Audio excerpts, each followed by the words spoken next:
Ndo bonjour nami. Leko mnyamako metode. Afile pepe kemile. Le monde entier. Bisous, bisous, bisous, bisous, bisous. Leke mi fondo. Ncha mfonywede. Kudo ma obe amenu veve. Mhosibe mnyacha mi fonywede kudo eba lodo. Le ndekeni ya.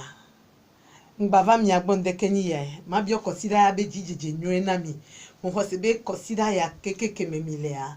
Ma oba me nouvelle la plomile kosida me ma ula dujina minam le monde pepe di vevie ton dadanyo no vigne son tonyo nuo ma une black panami do et moi que mi les on les son de pa et moi me facu de corps et ye ma ou ma no me anye kudo bi mi mate wonde pe mama nya vevere kudo onde kenya nous c'est que les miabe que mi do la zan les miabe son de pe nous c'est Kenyi miabe son de peo. Nous sende keye nyekudo mila tenzan kenyi son de pebe nous sen ma glonene. Et nous veve tokhedele nyeko mila tenzan le son de pe kenyi nous sen na son de pea. Kenyi nous sen na son de pea. Eye be nyam jibe mama kudo. Nenyi be ma ou plomi do. Le miabe pome ogbo. Si be nyonu o nene, si be nyusu o nene. Eye ma ou va ve mianu misi. Ye mi beve de soa. Mia modoa mi de na son le de konwanu. Ba mi genado mia son ogbo. Mia modoa mi de na son le de konunu. Ba ve de na son le fio ogbo. Va le la le church home. Alom dadia. Praise the Lord. Eye nemi de son mi o étape won keke na son de devoa. Ma ou ba mo va yira na mi le church home. Le church home be ya yira megbea. Mi ve rejoindre na miabe couple o. Vo edi anu keve jono. Ga kemem le dibe ma deso ga me ko ma fambina ma wewa. Ga kemem dibe ma le di nyusu alom le di nyonu nyu etobe ma de ya. Ga me ko ma tendo lina ma u. Vo nenyi be npo nyusu avo. Alom npo nyonu akpo a ma u be uli dodoa ekpa. Ndekeni yam va akwede pepe me le monde entier. Si bebe son tonene non ni so heavy chan asole nyayame be milola zan musen to khede le nyabe son de pe kenyi maou milola zan maou le nyabe son de pe e die ne son de dia verme voa yemi pa yemi jova homea mi ason to garu mo mi va danalon mi anyo nu ocho mi danalon mi anu su ocho mi danalon e yemi wona mi khone sebena gapopo ke mem destron le maou ba homea evo maou le kudom ao maou ya mvana nene nenyibo mpe.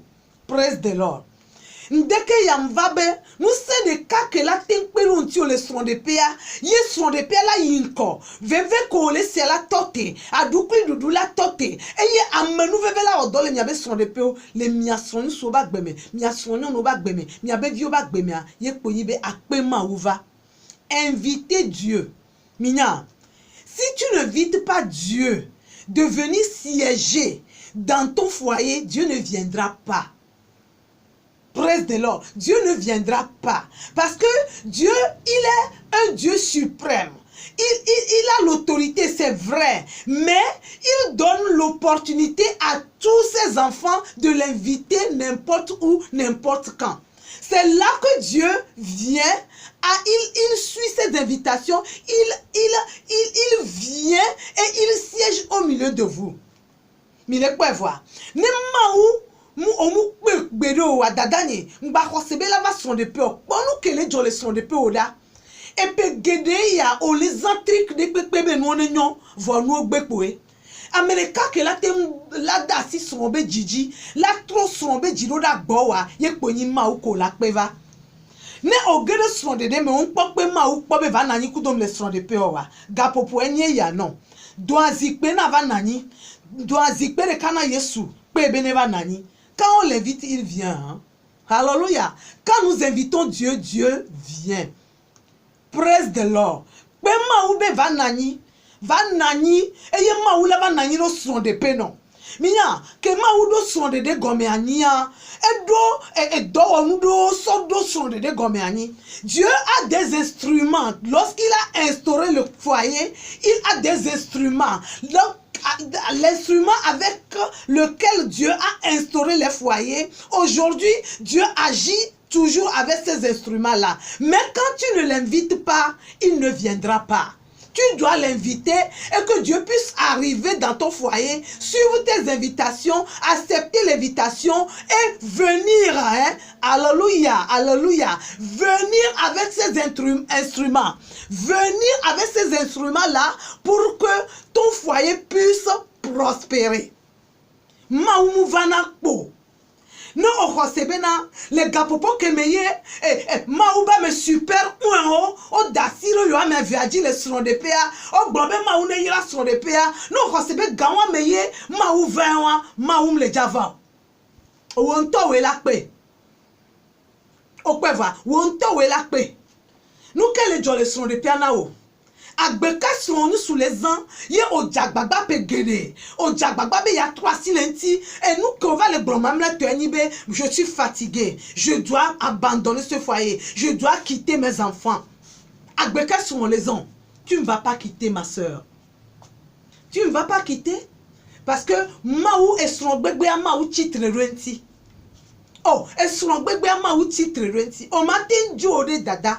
Au matin, Joe de fofo, gado mo le anu suo chaba ponate agbanjo na le non ogbo. Oh nami. Nous suo, hey nami. Nous su konten donadi. O la pote agban wa jo le wa son ogbo a. Hey nami. Le ko la te pote agban, nous su cha ponate agban. Oh, nous su cha ponate non ojo va trozwa. O mate pote agban, idi agban kode. Nous su la pote agban, la jo le son agbo, la veti non nu bubu gbo. Awo, nous sommes honneur, nous sommes honneur, nous sommes honneur. Alléluia. Nous sommes au Maouéolo. Praise the Lord. Ndekeni ya. Ne aso je kosira ya gome nyuede ya. Ah, muvabe na makperuntio. Madonku njino munyabo nye vo nglobe. Madonku ejino bede. Be ma uva son de pea. Eye pe lava hedodo nyunyue to va son de pea. Eye no pe va. Et donc, nous, comment on se son de gomiania, ma ou la va zéle son de peu. Ma le donne, non, hein, ma le donne, non, hein. Dieu a des instruments qu'il a utilisés pour instaurer les foyers, les couples. Il a ces instruments-là aujourd'hui qu'il utilise encore. Le premier instrument de Dieu, c'est l'amour. Non, pe ma ou va, hein, ma ou la va kudo lon blibo le son de peu wa. On blana mi les vidéos de me vaille. Ben lon, hein, et nous veve. Ma ou va na kudo lon. Vous voyez, Dieu vient avec la compréhension, deuxième partie. Maouvana kunu gome sese. Dieu vient avec la patience. Maouvana kudo jigbodi. Et Dieu vient maintenant avec le pardon. Maouvana kusosoke. Ces 4 choses-là, il y en a beaucoup. Mais amenez-moi qui me sont en dekeya. Non, pe maouva maoula vakui. Et sont là, tolon la dadanye. Mbele, et sont nous soir, et là, tolon dadanye. Et son nom n'a fofogan et la tolo non la trouva son de père parce que mi pema ou va là. Et son la tolo non. Et son nom la tolo non. Parce que mi pema ou va. Ma ou la va kudo ebe non be nous se que be so do hi a gomeani que be so de nye kudo mi que be so do son de pe gomeania ma ou la va kudo e. Zerekala khodio do se o la lonson nyusu. O la lonson nyondu. Maoula nabe nous gome c'est là que nous avons son de paix et nous oyé maou so tout et son de paix so do gome do pena son de paix mi pa bene mi pe maou wa mi pa bene mi pe maou wa nya jagbagba gbalo nya vli gbalo nous se beni na mia nyonu nous se beni na mia nous suo que o le son de paix be nya pe maou va nous se beni na mi c'est une force Moulek blona nyon de yisobe. Lorsque mi gero son de demea. Eye maouba me nou veve koulomi. Ye de vio maounami de vio wa. Et nous mi janagbagba. Nous essayons toujours. Nous luttons toujours à éduquer nos enfants. Mais hélas. De vio va tronazu. Bandio. De vio janaglan. Drogueur va non aimer. Vous savez pourquoi? C'est parce que vous n'avez jamais invité Dieu à venir. Maoué plana viname. Maoué plana viname. Nemi pe maou va son de pea. Maou la plan yabe vionami. Eye meye et tado di nou ke maou oro de vion ti chala te vemele. Hallelujah. Ekbe kosire abe gome jijia. Moujibe a prendre décision fofogan. Mujibe a prend décision d'adagan. Mujibe na awo tian plikpan de zereka. Ngba dati le doko ontikyo. Gbedo va le dile to mena wa amwa ya busan ye. Amwa e chitre ro son de penti mba sebe gbo. Be ma ou va son de pia. Be gbogboti ponaye. Ma ou nou ti konam. Va konam le son de pia. Va nam ji. Va black banam.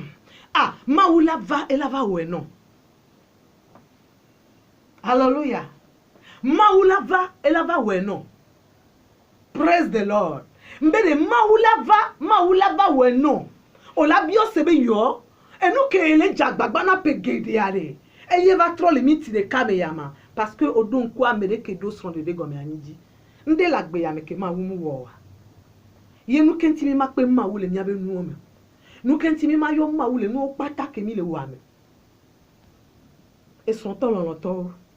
Ndekeni ya amenu veve ane janami ma ou pepe va son de pea ma ou pepe va mi aba dome ma ou pepe va mi abe dome ma ou pepe va nusi anu kemi le ome a e nana be nu jene jinwe ma ou ne yirami e ba menu veve ba sine no mi adi e ba me tapo ba sine dujina mi le mon pata jinam a file pepe ke mi le po video ya ngombe ma ou ne yirami kobode ma ou ne yira de tugbekudo de kakwe ko la po vidéo ya wa se gomebe sans Dieu a yo mate wonde pepo sans Dieu a yo mate wonde pepo le ko kukutri yo le bio ma ou benene son bade ye be nawa le no la ba kukutri la pe ma ou va son de pewa ma ou ne yira mi se mi anovi kudo mi ave subola ape no dede agbele sesi yo yona muni association a fève bezime non la association a fève a miabe siège et le nou kafou mairie le Togo Lomé o la temu akpomi le